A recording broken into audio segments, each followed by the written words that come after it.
अरे सोनवा के गहना सब पीर हो गई।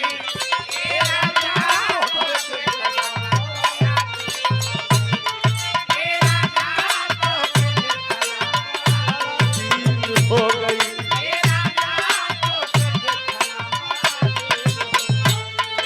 लकड़ी जल कोयला बनी, कोयला जलकर राख, एक बिरहन ऐसी जली कोयला बनी न राख। कुल आग यज्ञ हा,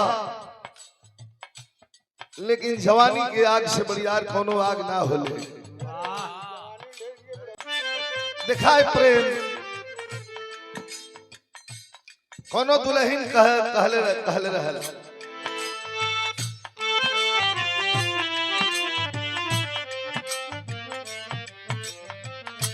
जिंदगी जिए के खातिर, जिंदगी प्यारेलाल कवि जी का लिखल गीत हो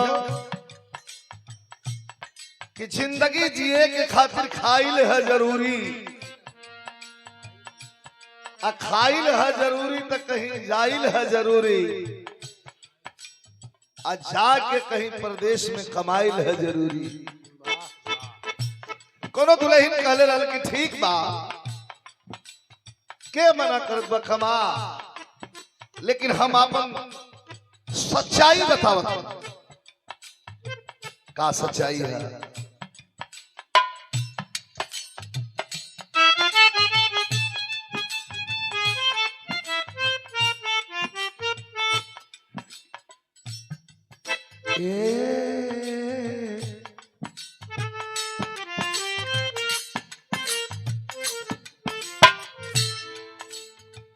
जिंदगी तोरे नामे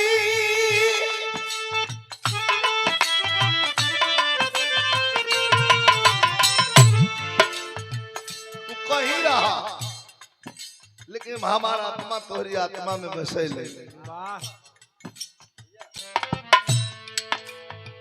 जिंदगी तोरे नामे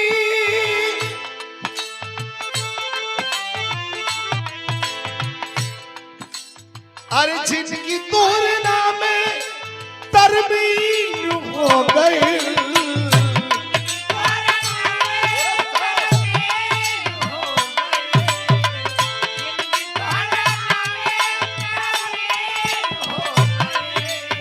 अरे जिंदगी तोरे नामे तरमीन हो गई।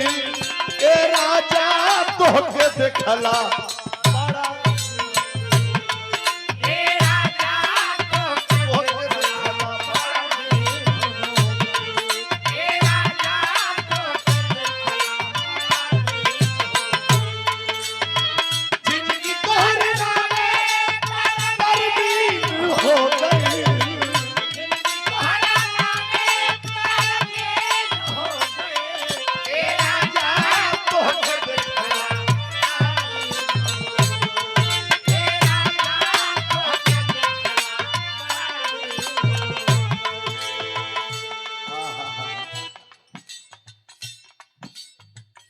दुख आ दर्द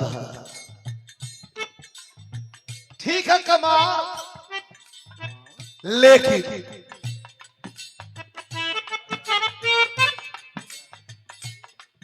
तुहर याद सतावता,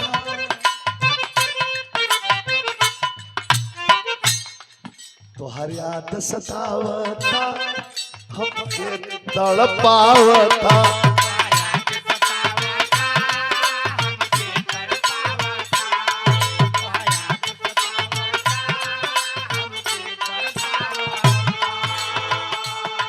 रही रही के से जिया पर, रही रही के से जिया पर हमरा के रोवावता।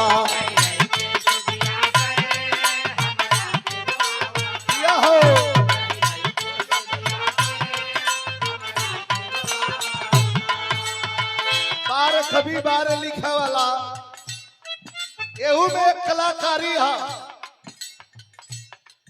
अगर सीधा कह देबा तो याद सतावता, एक रुख अलग है, लेकिन चाही कैसन तोहर याद सतावता हमके तड़पावता रही रही के सजिया पर रही रही के सजिया पर हमरा के रोकवावता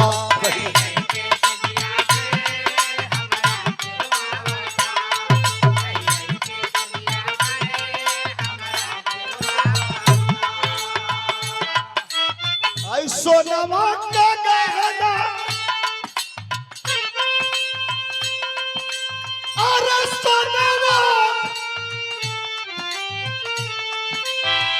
अरे सोनमा का गहना अरे सोनमा का गहना सब तीन हो गए जय हो जय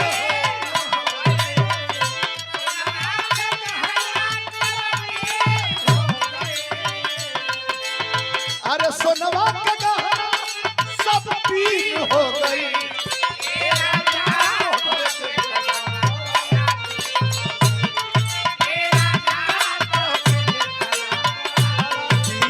हो गई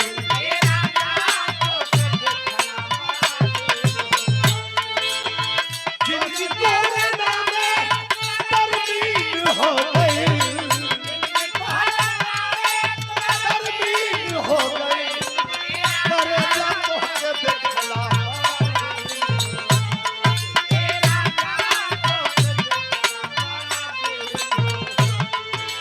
और ये 251 रुपए का पुरस्कार नहीं, ये स्नेह है, समर्पण है, प्रेम है। और जहां स्नेह है, समर्पण है, प्रेम है, वही भगवान है। ये किसी विजयलाल यादव का सम्मान नहीं, सुमन पाल ने अपने से बड़े का सम्मान किया है। और किसी विद्वान ने कहा है कि माता पिता गुरु और अपने से बड़ों का सम्मान जो करता रहा है, हमेशा बुलंदी उसके कदमों में रही है। एक बार ताली बजा के आप लोग भी सम्मान कर दें।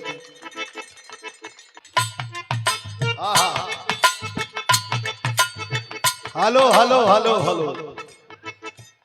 इश्क दी गली बिच कोई लगा,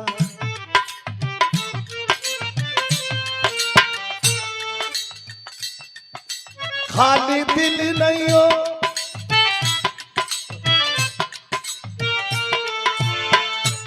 अरे खाली दिल नहीं हो खाली दिल नहीं हो, प्यार पीछे बनता है, प्यार पीछे बनता।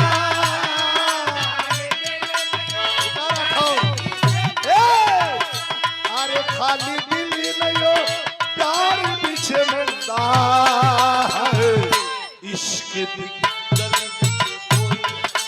कोई बनता।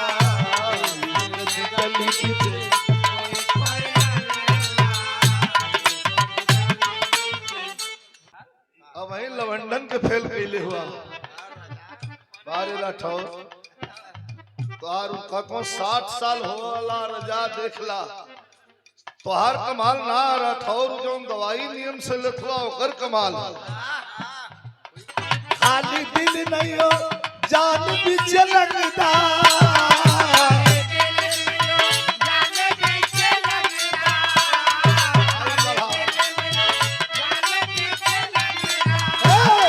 खाली दिल नहीं हो, जान पीछे लगता है, इश्क भी गली पीछे कोई मंगता।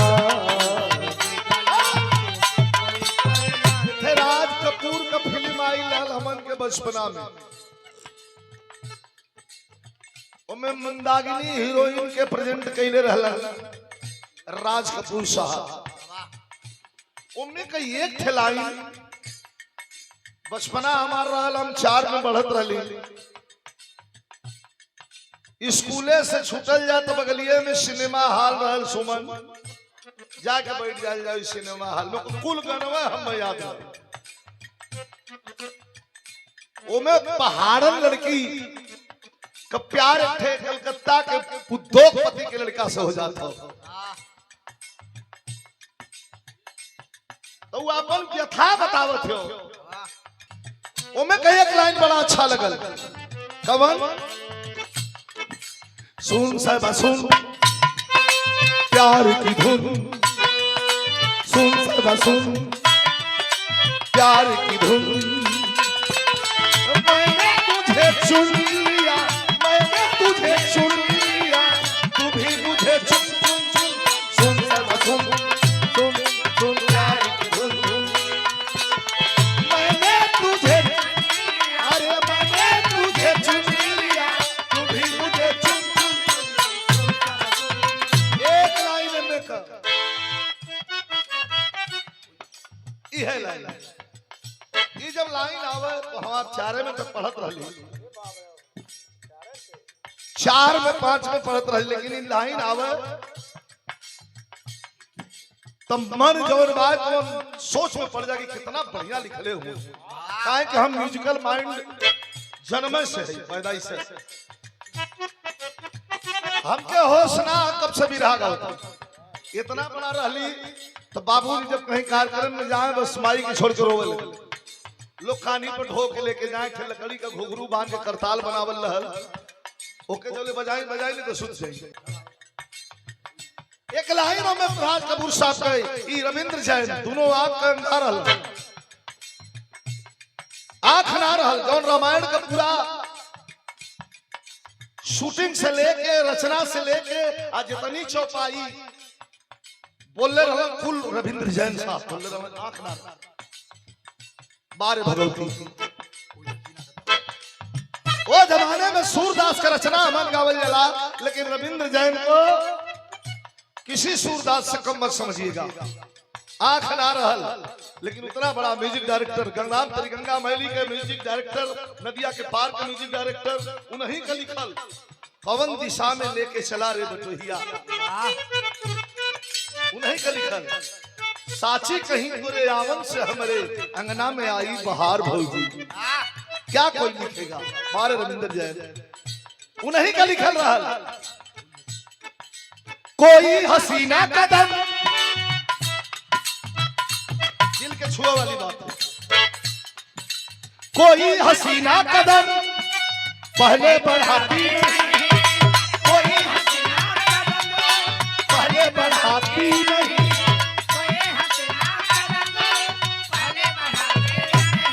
अरे मजबूर दिल से न हो तो पास आती नहीं,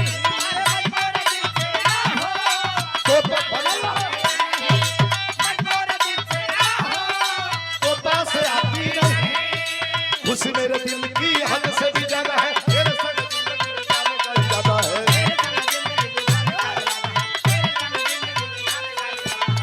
प्रीति के वो धागे तू भी, प्रीति के वो धागे तू भी मेरे संग बन बन बन, प्यार की धुन धुन, मैंने तुझे चुन लिया, मैंने तुझे चुन लिया, तू भी मुझे चुन चुन चुन चुन,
ये गीत का फरमाइश है,